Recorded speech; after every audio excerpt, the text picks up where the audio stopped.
Hey guys, hey, this is Kim with a Y, not an I. Oh my gosh, I almost just broke my arm. And today I want to talk about epiphanies, I guess.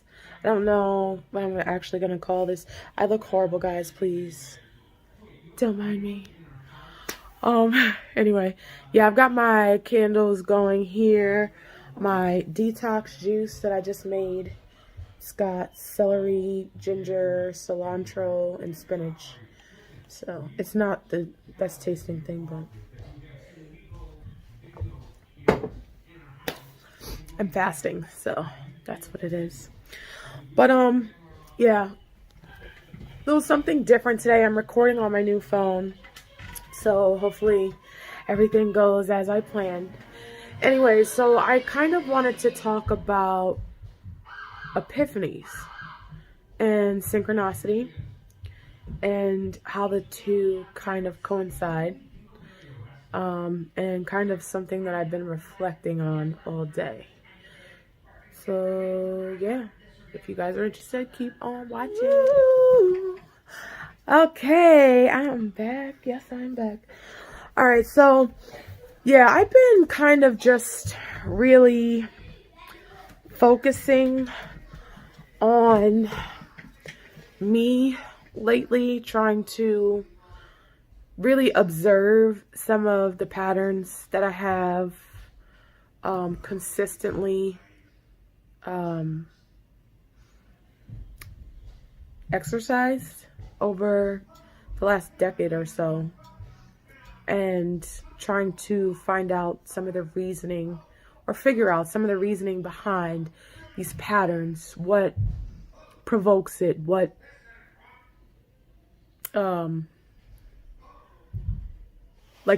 what are some of the signs and symptoms in medical terms, what I kind of use to describe, or even feelings right before I go into some of these cycles or patterns.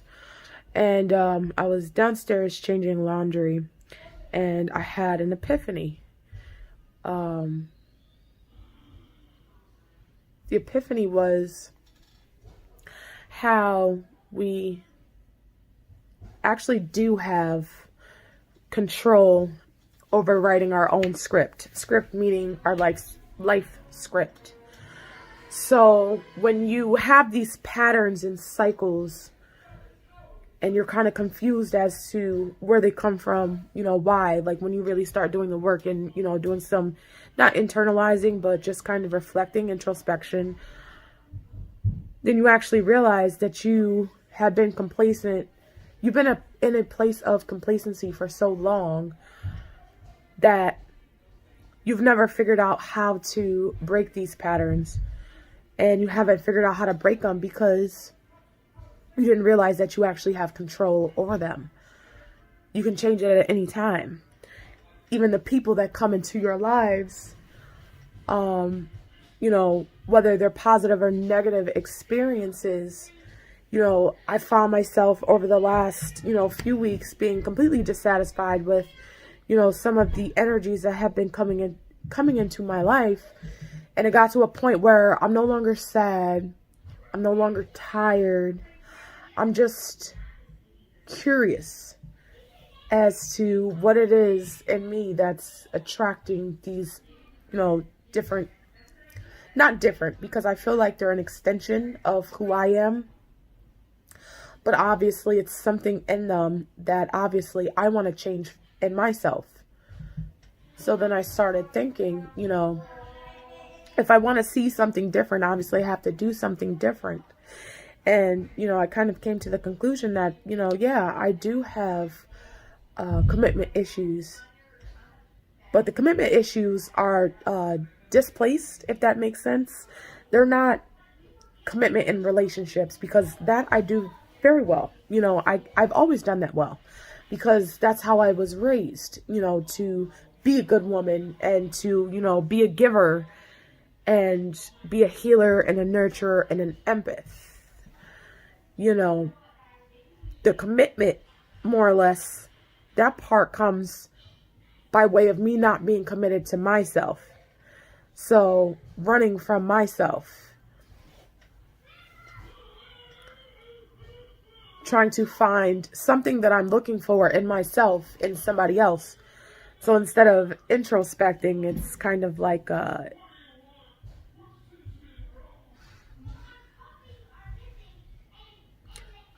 can't even think of the word right now.